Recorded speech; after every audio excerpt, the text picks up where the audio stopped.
Sejam bem-vindos de novo. Quem deve ter gente nova aí, fiquem à vontade, tá? Para poder perguntar, para poder a gente participar aqui. A gente colocou hoje, gente, Tia Sandra tinha colocado um videozinho sobre o cérebro, né, do coração. Não sei se deu para todo mundo ver, né? Mas quem não deu para ver, não tem problema não. E aí, eu achei legal porque dá para a gente fazer um link muito legal que é com o que a gente está estudando também, tá? Dentro da visão sistêmica, né? Que tudo está, de certa forma, interligado. Só que eu vou aprofundar isso um pouquinho em relação à própria espiritualidade, o que que isso significaria, tá?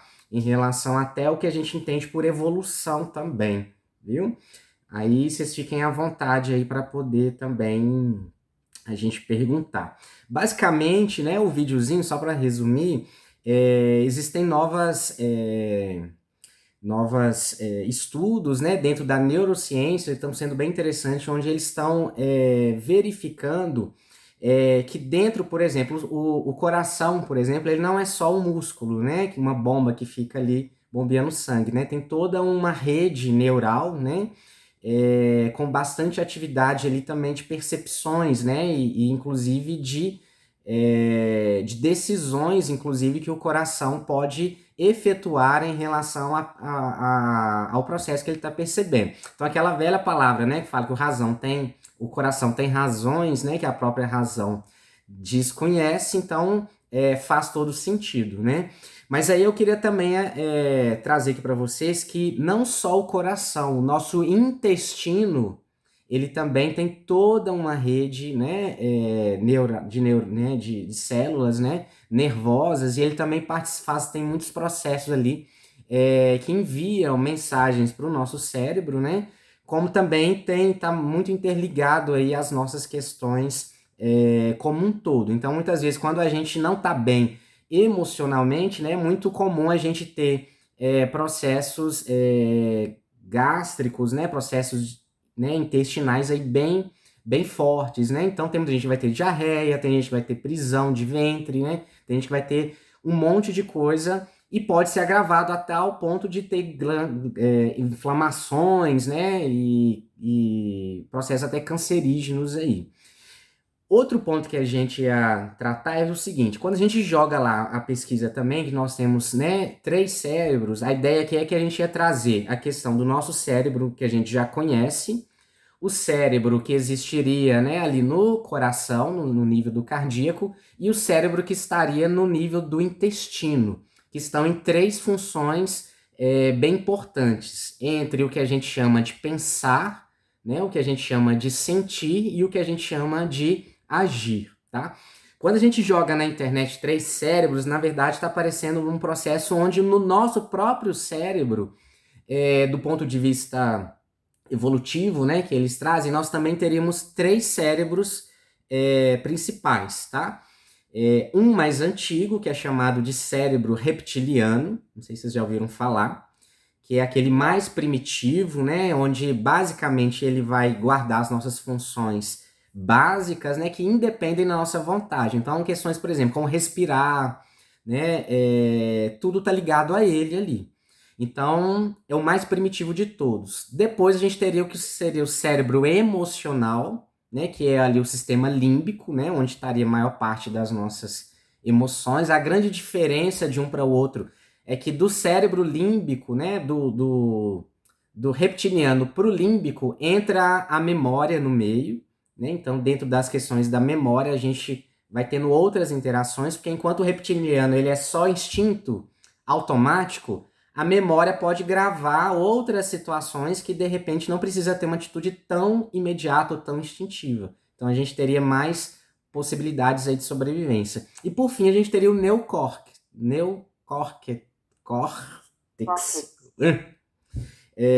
que seria o mais moderno aí, né, de interações ligado mais ao nosso racional, tá? Então isso é só para a gente pegar as informações que estão aí, mas não é exatamente somente nisso que a gente vai trabalhar. A gente vai fazer um link disso com a espiritualidade e dentro da visão sistêmica, tá? No que significaria. Então, quem quiser entender mais, já tem bastante vídeo aí mais técnico, né? Mais aprofundado dessa parte todinha dessas pesquisas, tá bom? Então a gente vai voltar aqui lá no início um pouquinho, quando a gente estava falando da visão sistêmica. Deixa eu ver se eu consigo compartilhar aqui com vocês uma janela. Compartilhar. Vê para mim se vocês estão conseguindo ver essa tela aí. Onde a gente colocou assim que a gente tem o sujeito, observador e objeto. Vocês conseguem ver? Sim, estou vendo. Beleza. Então, o que a gente vai pegar aqui pra gente? Dentro da visão da espiritualidade, a gente trabalha muito com a ideia de Deus, não é isso? Né? Deus como sendo o todo, né? E a criação de tudo, né? A causa de tudo em si mesma, né? Então, a gente vai perceber que dentro desse conteúdo do todo, né? Para que as coisas realmente comecem a existir de fato, a gente precisaria de uma estrutura básica trina, né? E por que que ela é trina, né? Dentro até da numerologia, até da matemática, para a gente começar, o número 1, né? O zero em si para matemática, ele significaria uma possibilidade do todo. Ou seja, o zero em si ele não determina nada, né? Para quem gosta aí, por exemplo, do tarô, né? O tarô seria bem associado aí à carta do louco, né? Que seria a carta número 0, que em tese ela pode, então, como é que fala? Se tornar qualquer uma das outras áreas, né? É uma carta aparentemente neutra, mas com a possibilidade de ser qualquer coisa. Então, o 1 é o início, né? O 1 é quando a gente já determina alguma coisa. Então, a gente vai perceber que a primeira coisa que teria que acontecer, né? Dentro da questão de Deus em si, é ter uma certa limitação da própria divindade, ou do que seria realmente um Deus. Tá? Então, esse seria para nós o primeiro sistema. Alguém tem alguma dúvida até aí? Só para a gente ir acompanhando o raciocínio. Esse sistema do 1, né, entende que o 1 ele é limitado nele mesmo? Então, ele já é como se fosse o todo, né, absoluto naquilo ali. Então, esse 1, para ele fazer sentido, ele tem que se projetar numa outra coisa.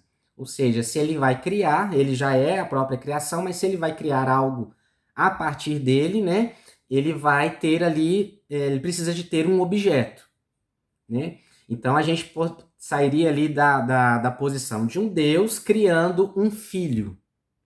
Então, a gente teria a estrutura de pai, e depois a gente já teria a estrutura de filho. Então, o pai seria o sujeito e o filho seria um objeto, ou seja, onde vai se manifestar aquela vontade.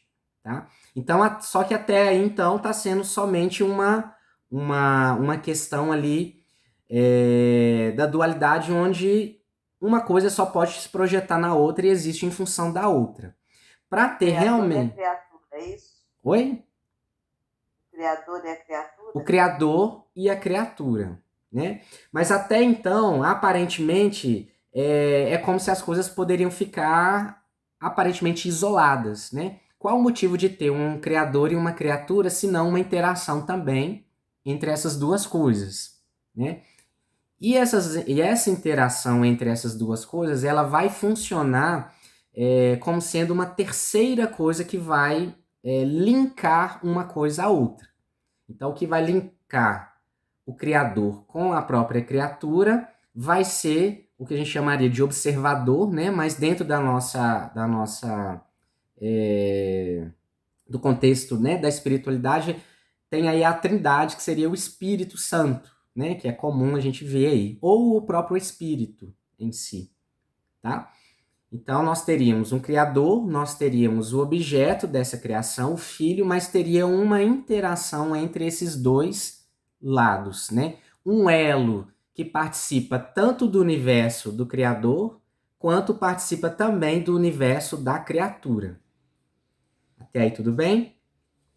Então, nós teríamos essa mesma estrutura, ela ocorre no nosso cotidiano. Então, tudo que a gente vai fazer, o que a gente vai funcionar, também existe o quê? Sujeito, existe um objeto, ou seja, para onde que a gente projeta aquilo, só existe um sujeito se existir um objeto. Do contrário, nenhum dos dois faz sentido, né?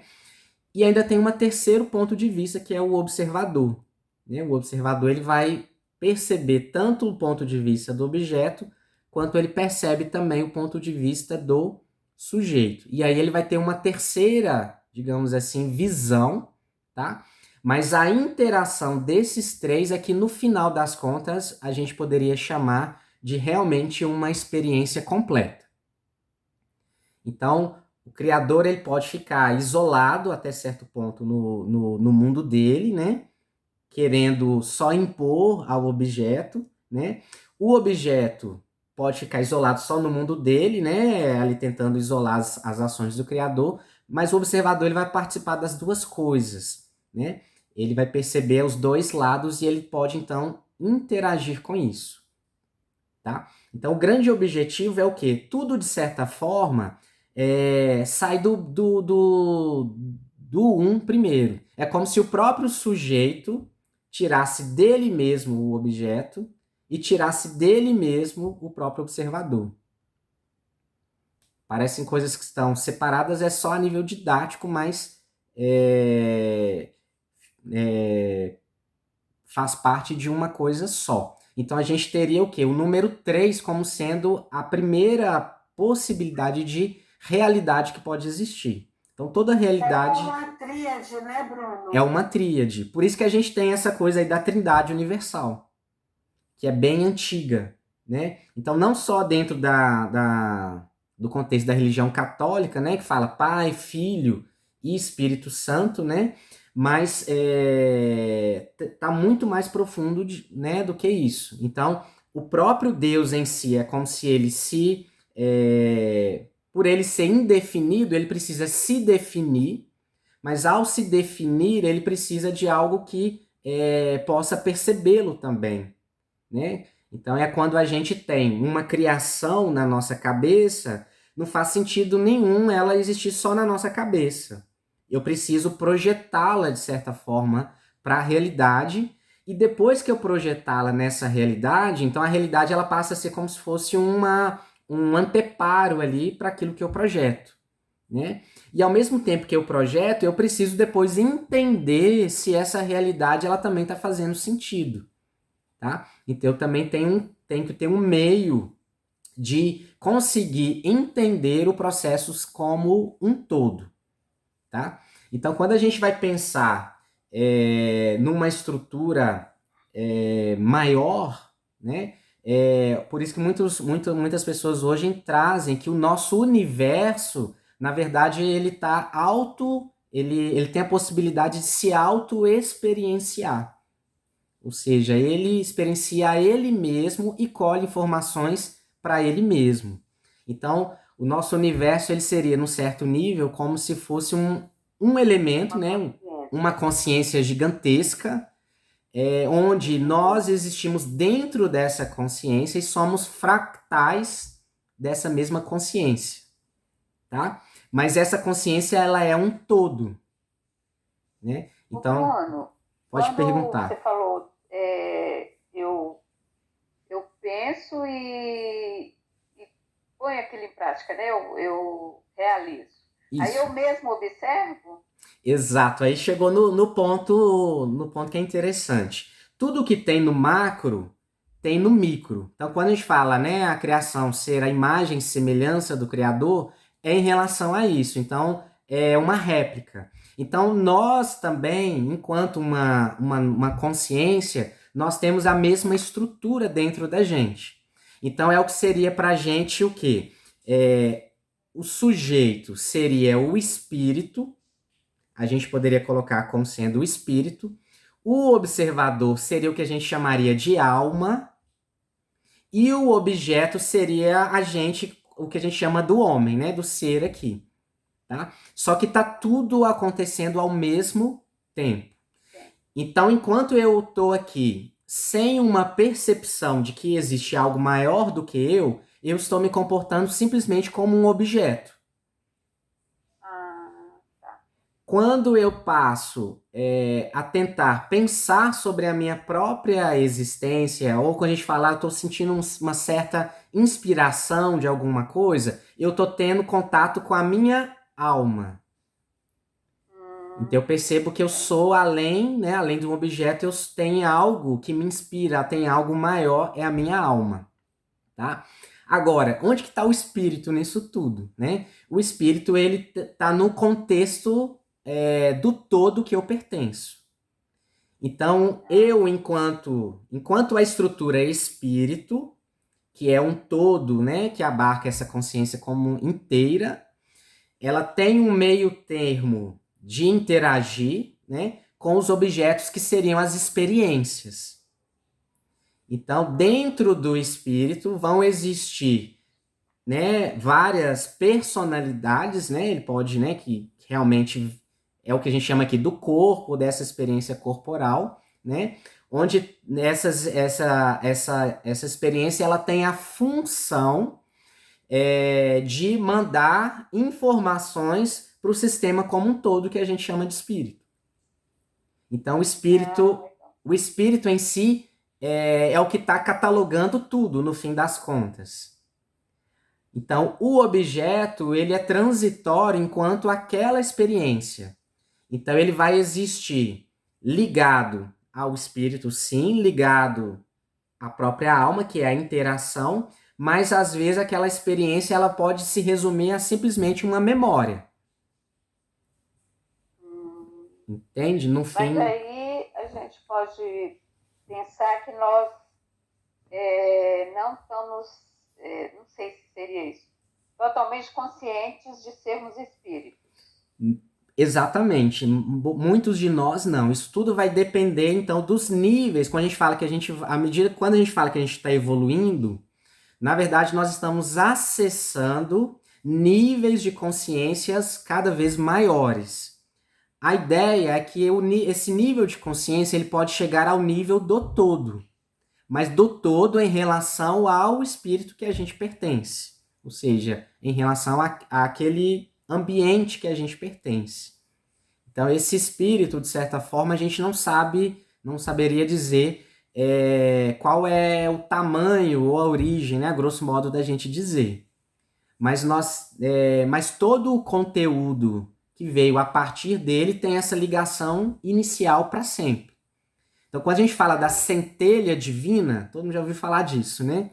A gente tem uma centelha divina, é o quê? Toda experiência aqui no objeto é gerada a partir dessa centelha. Ou seja, a gente não perde essa ligação. Mas existem funções diferentes. Então, nós vamos ter pessoas, por exemplo, que vão ter uma vida estritamente objeto.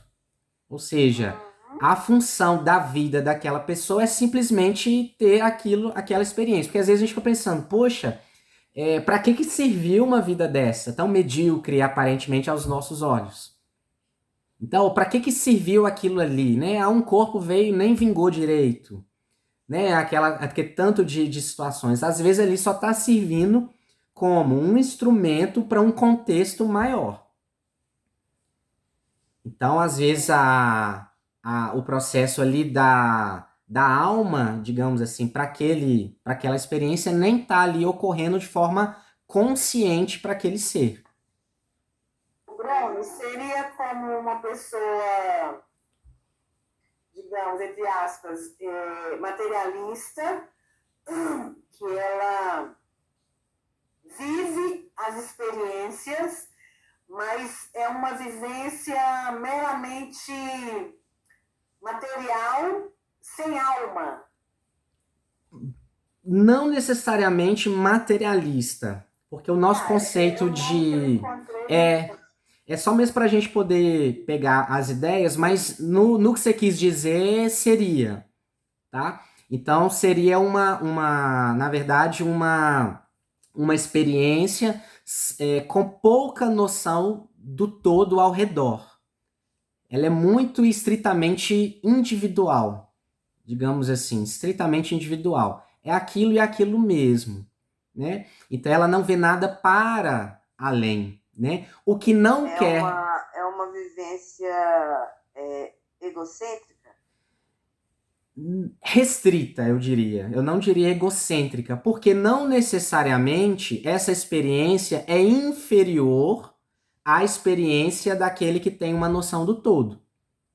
Porque muitas vezes esse que está vivendo restrito, ele está cumprindo exatamente o papel dele, sem problema nenhum. Às vezes os outros níveis, às vezes acabam gerando aí mais problema. Porque aí entram as nossas, dentro da sistêmica, aí é onde começa a ter as nossas avaliações de certo e errado. Então, assim, o primeiro nível de consciência é um nível de que a gente poderia dizer que ele é totalmente literal. Ou seja, é o próprio instinto, puro e simples. Então, não existe um problema entre nenhum naquela experiência dentro daquele instinto. Porque é primitivo. Porque é Não existe primitivo, certo nem errado. exatamente. É uma vida animal. Simples assim, tá? Deixa eu perguntar. Nessas experiências, né, de um espírito, tem vários fractais fazendo experiências para ele, não é isso? Isso. Esses fractais necessariamente são da mesma família corpórea ou não? Não, não necessariamente. Não necessariamente da mesma família corpórea. Porque dentro do nível, é como se fosse assim, gente, pra gente entender. Se a gente pegar o nosso universo como sendo o espírito maior, que a gente chama de Deus, dentro desse universo, nós teríamos o objeto para essa consciência maior, seria o que a gente chamaria de matéria, entre aspas, né? Então, nós temos, por exemplo, todo o nosso lado do organismo que ele é material. Ele é orgânico, biológico. Então, por exemplo, se a gente fizesse uma pergunta, existe corpo sem espírito? Existe. Existe, entende? Biologicamente, o corpo ele tendo o processo energético, tudo, ele vai ter o funcionamento dele normal e natural. O que vai acontecendo é o quê? Chega a um ponto, né? Por exemplo, até no desenvolvimento, a gente ia instigando vocês aí. Quando a gente vai entrando mais ou menos na idade da adolescência, que é ativado os processos da glândula pineal, não sei se vocês já ouviram falar, a gente tem uma glândula que a ciência comum ela não sabe entender direito, às vezes, todas as funções. Né? Aparentemente, ela só fica bloqueando, de certa forma, a sexualidade até um ponto para que tenha um tempo, talvez, ali para desenvolver. É o ponto de vista. Depois disso, eles não sabem exatamente o que a função dela ocorre. Mas a pineal, aí ela é como se fosse um portal de acesso ao nível de consciência maior. Quando vem a pineal, ela começa como se fosse... na verdade, nem é uma antena, apesar dela funcionar como uma antena. Mas ela é a conexão com o contexto que eu tenho ligado à alma, por exemplo, que é o primeiro nível. Então é o nosso órgão em forma de matéria biológica que faz a conexão entre o divino, o espiritual. Entre essa experiência que a gente está agora e todo o conteúdo que já existe arquivado na alma ou no espírito. Então, se a gente for pensar, imagina um computador, tá? À medida que a gente vai fazendo vários trabalhos, a gente vai arquivando os programas, os arquivos ali. Eles vão ficando ali. Mas imagina que a gente tem várias pessoas usando esse computador que vai funcionar como um servidor, tá? Mas nem todo mundo vai acessar todas as pastas. Vai depender lá do administrador, da permissão de cada um. A pineal, ela vai ser como se fosse a chave, a permissão. Tal pessoa pode acessar até aqui. Tal pessoa vai acessar tudo. Tal pessoa não acessa nada. A pineal Então, existe um comando existe para um comando. O acesso Isso. desse nosso sistema biológico, que é a glândula pineal. Então, isso. Existe um sistema para poder fazer esse tipo de comando? Existe. E aí quem controla é o espírito. Então o espírito... Isso. Então quando a gente fala assim, o nosso espírito cria uma experiência que é objeto para ele e ele programa exatamente qual que é o nível de consciência que esse objeto vai ter para ter a experiência que ele deseja. Entende? E o elo que ele vai ter de ligação, né? Desses dois lados, porque o espírito ele já é absoluto. É como se fosse. É interessante porque o espírito ele já é criado perfeito. Na ideia que a gente tem divina. E o perfeito. Oi, pode perguntar. Seria a nossa cocriação, seria isso? A cocriação. A gente cocria. Nós criamos a nossa realidade, é isso? A cocriação, só que a cocriação seria isso mesmo, só que a cocriação ela é feita pelo espírito, não por nós. Quando a gente vai, essa coisa da gente criar a realidade, ou cocriar a realidade, a gente pode só cocriar, na verdade, as nossas percepções de uma realidade que já foi colocada. Então essa ideia que a gente tem aí do pensamento positivo, você cria a realidade ao seu redor, não é bem assim, não. A realidade ela existe independente da nossa interferência nela também. A gente só interfere até o limite da percepção da realidade que nós podemos. Até porque seria pelas nossas dívidas passadas, um acerto de conta, nem tudo está nas nossas mãos, seria isso? Seria isso nessa ideia, só que a gente também está trabalhando uma ideia de que, na verdade, não é bem um acerto de contas e nem dívidas, são tudo experiências no fim das contas. Então, assim, a nossa experiência, gente, enquanto ela existe aqui no aqui e agora, ela já é pré-configurada com seus níveis de acesso. Então, existe um nível muito maior do que nós mesmos que já definem isso.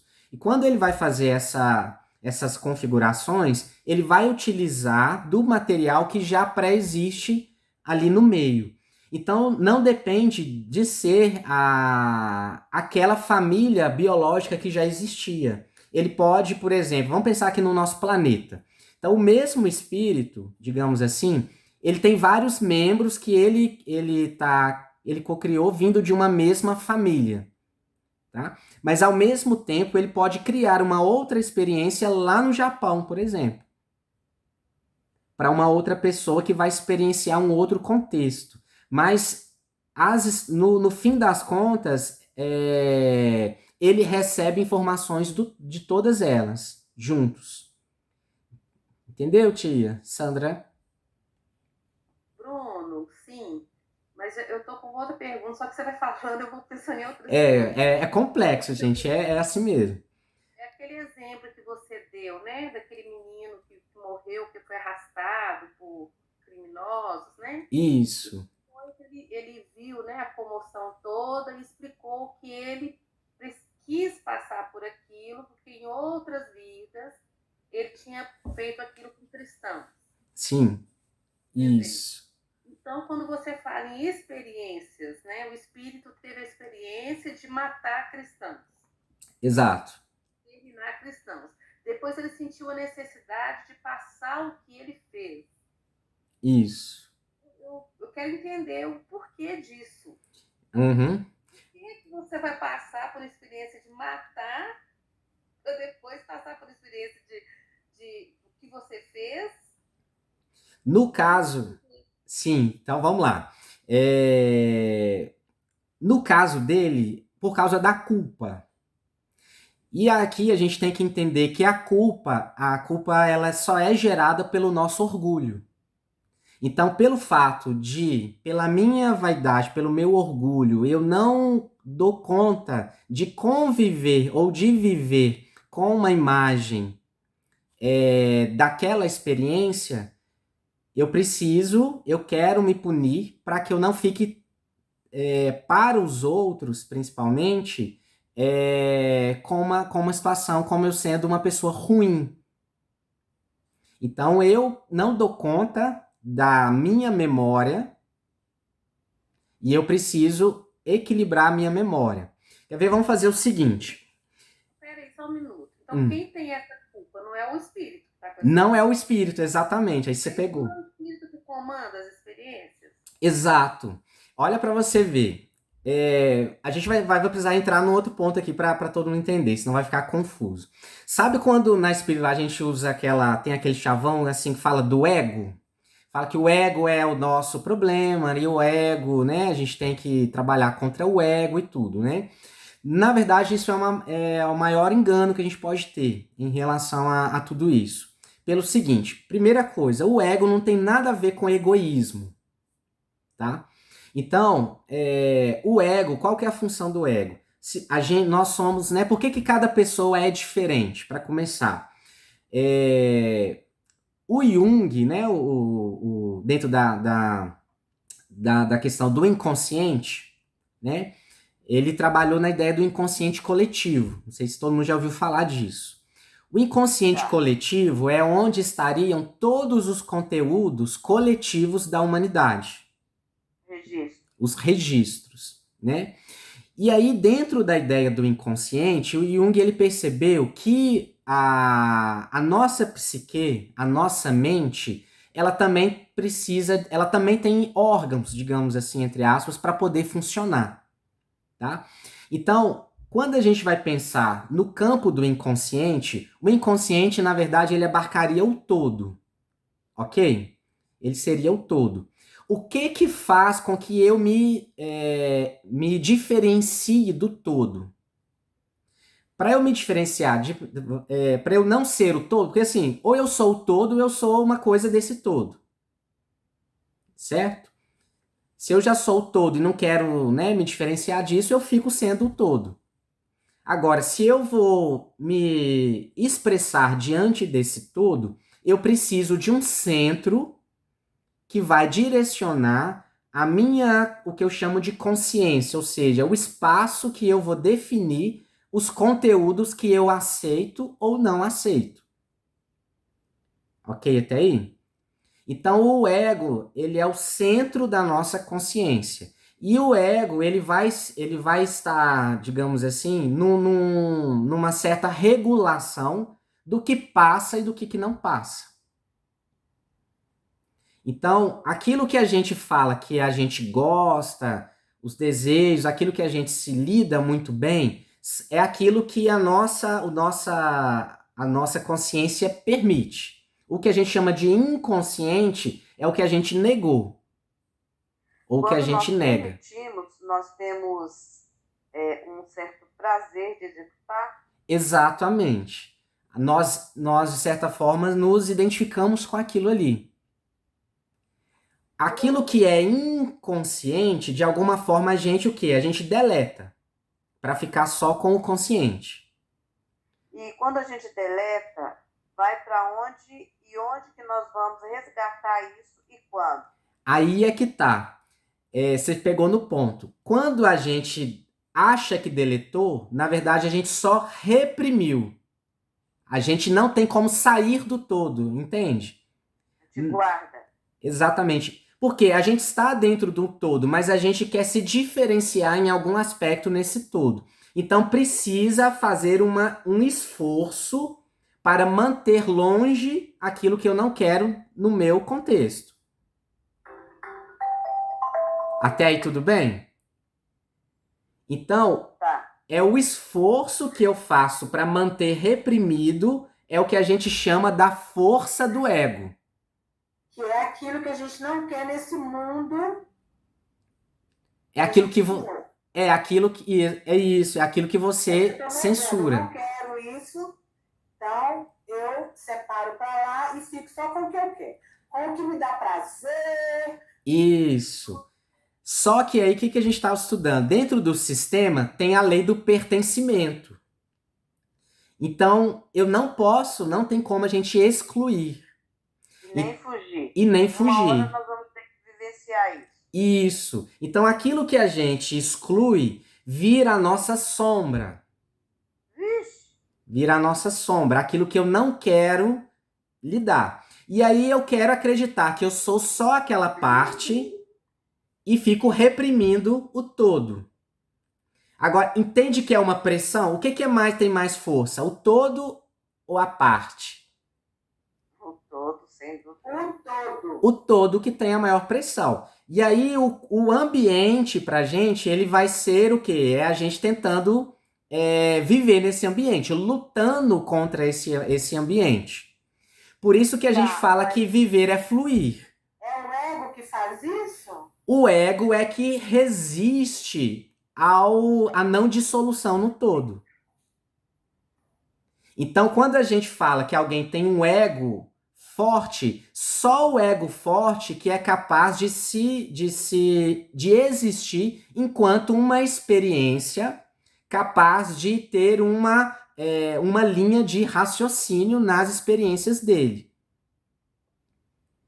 Então, o que vai acontecendo? Se eu tenho um ego forte, eu vou resistindo às minhas experiências, porque eu acredito que o que eu defendo é certo.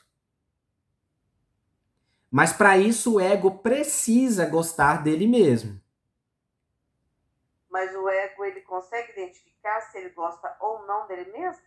Consegue, é o que a gente chama de autoestima. Autor ego. Eu me amo, eu me amo. Eu me amo, a autoestima é a nossa autoavaliação. A gente sempre tem um sensor de avaliação, que é a nossa autoestima. Só que dentro, então, o que acontece? Só que a experiência, ela é para isso. Senão o espírito ficaria na dele mesmo. É como se fosse um estimulador, é isso? É um estimulador. Então, o desejo do espírito é criar uma consciência top da galáxia, que dá conta de conviver com a realidade, ainda assim tendo um senso, né, de gostar de si mesmo. Mas a parte que ficou guardada, que não foi vivenciada, ela está onde? Ela vai aparecer quando? Então, à medida que eu tenho um ego que ele resiste, esse ego, ele consegue criar, ele começa então a criar memórias. Então esse ego é só a partir desse ego que a gente vai começar a ter perispírito. Ô Bruno, mas isso pode acontecer numa mesma existência, aliás, numa mesma não, em uma existência nossa, né, no corpo biológico, Pode. isso pode ir avançando em outros corpos biológicos, né, nas encarnações futuras? Pode, olha só, quer ver? Deixa eu tentar pegar um exemplo aqui prático.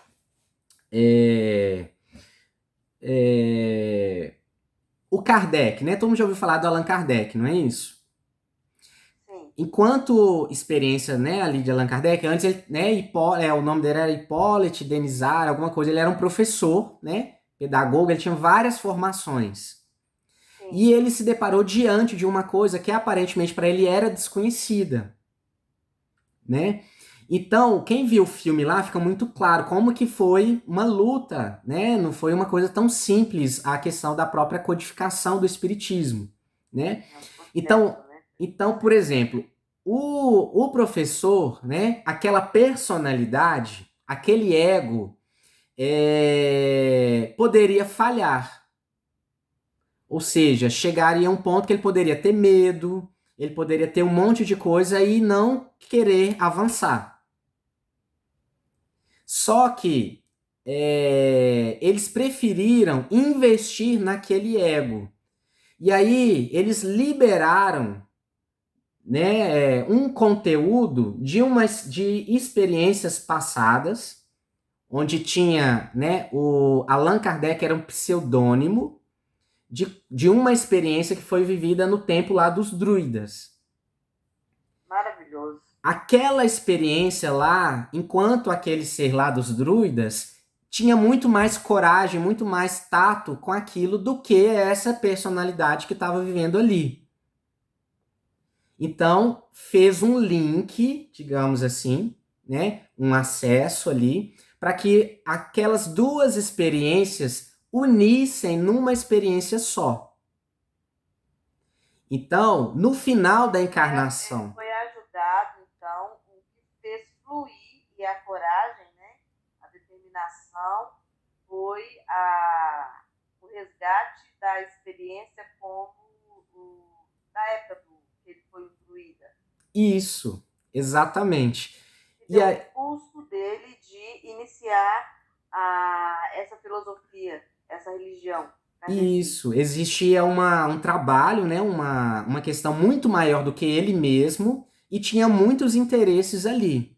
Então eles foram aproveitando aquelas oportunidades, então uniu duas, digamos assim, duas personalidades. Lá no livro Obras Póstumas, né, que ele traz algumas coisas, tem alguns relatos dele lá de outras experiências.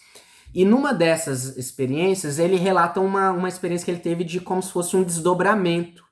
Então ele relata que em desdobramento ele saiu para um local e entrou numa sala. E nessa sala tinham várias pessoas nessa sala. E essas pessoas estavam como se estivessem esperando ele.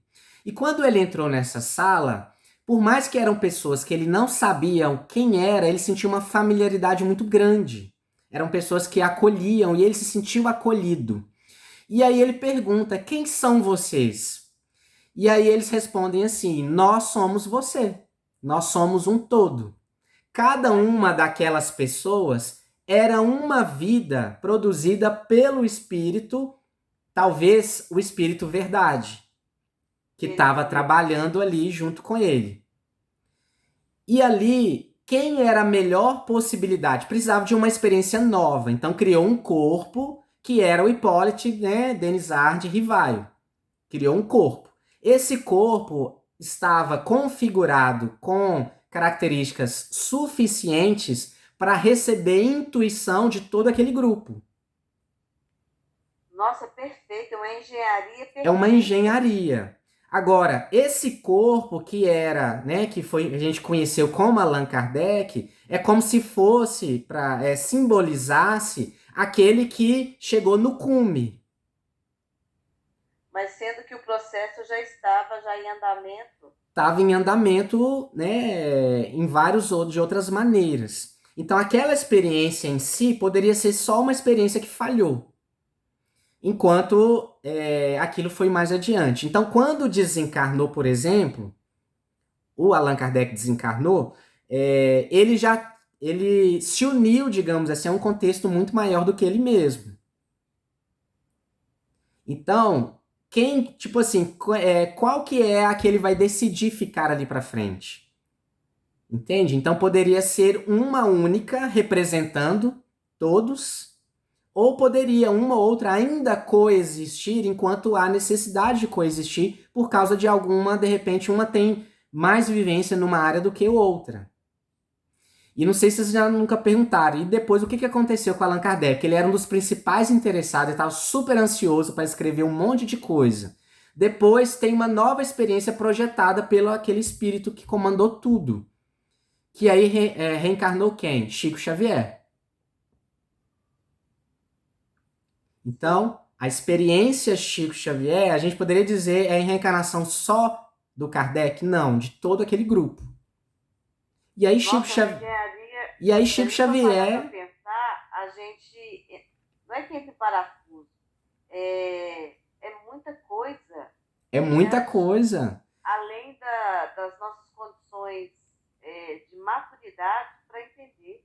Isso. É muito gostoso saber. É muito, gente. Bruno. Oi. Então o Chico veio como mais uma personalidade daquele grupo. Daquele grupo. Tá. E enquanto o Chico... Eu tô querendo saber de qual grupo que eu sou. Ô, Bruno, agora eu tô curiosa. Me perguntou, falou, eu tava querendo... Então é isso, né? Mas aí essa personalidade toda é só uma parte das personalidades do espírito, né? Que ele tem bem mais, né? Isso. Agora vamos pegar esse... Ele tem vários grupinhos. Tem vários grupos, e aí a gente, né, às vezes a gente querer saber tudo é tipo assim, pretensão nossa. Eles vão, tipo assim, se fica no seu lugar, né? Tipo assim... Fica na sua. Fica na sua, vai fazer a sua parte aí. Ô, Bruno, se a gente parar para raciocinar, né?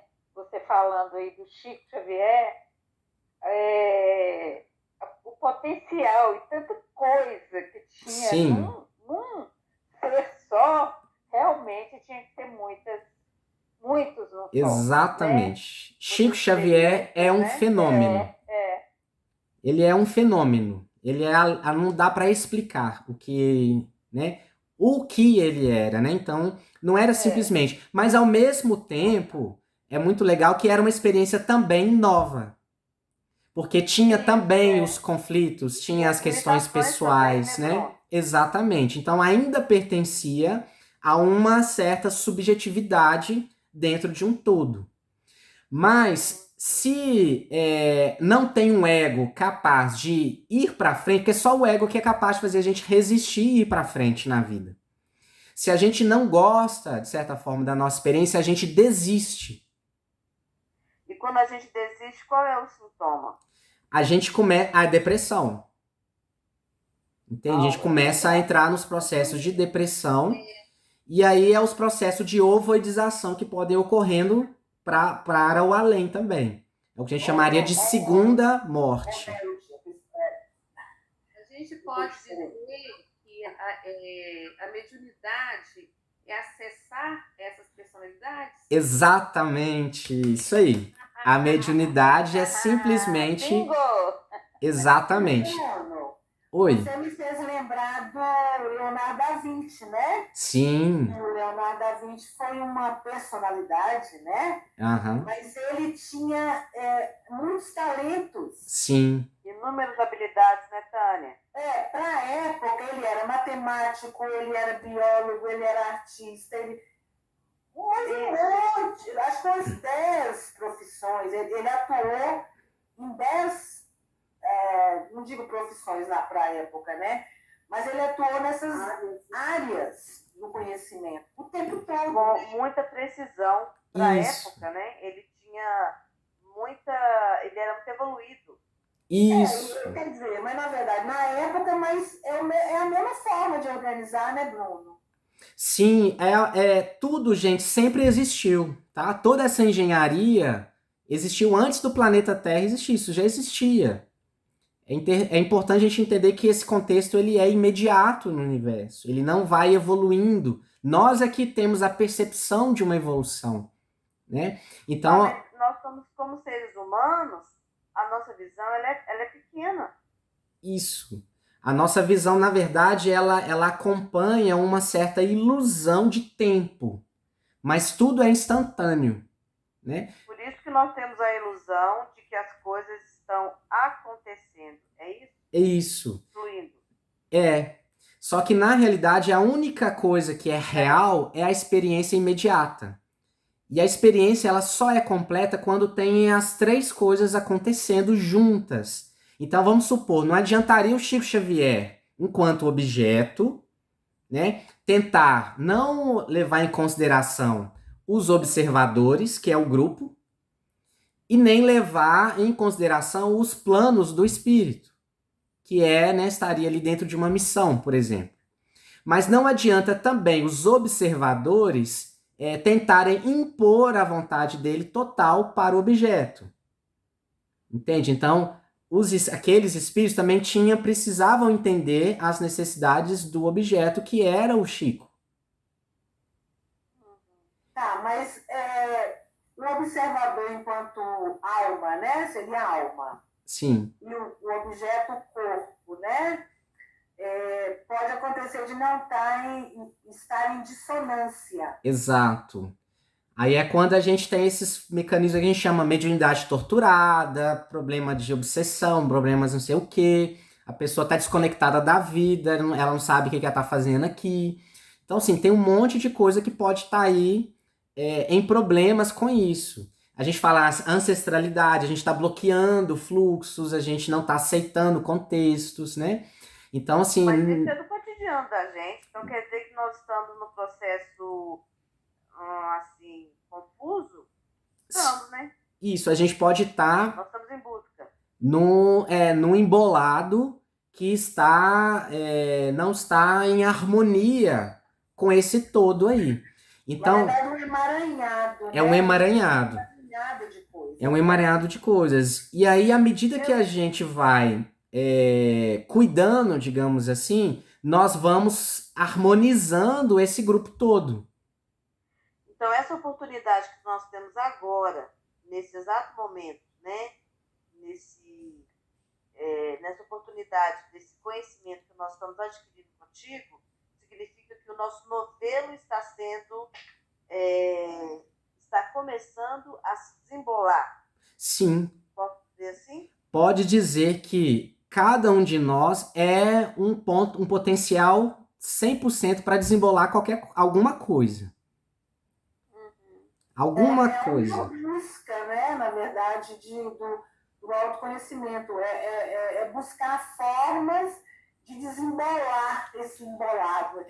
E na realidade, gente, a gente pode dizer até mais. Toda experiência, ela tem a potencialidade de atingir 100% da harmonia do contexto em si mesma. O que eu quero dizer com isso? O espírito em si, ele não tem problema. Entende? Ele é o contexto. Às vezes, os atritos são deixar fluir, igual a Tia Sandra está falando.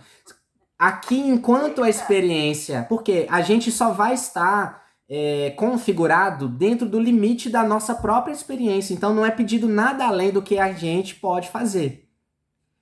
Se eu me permito fluir em todo o meu potencial, eu cumpro o meu potencial como um todo. Então, eu atinjo plenitude.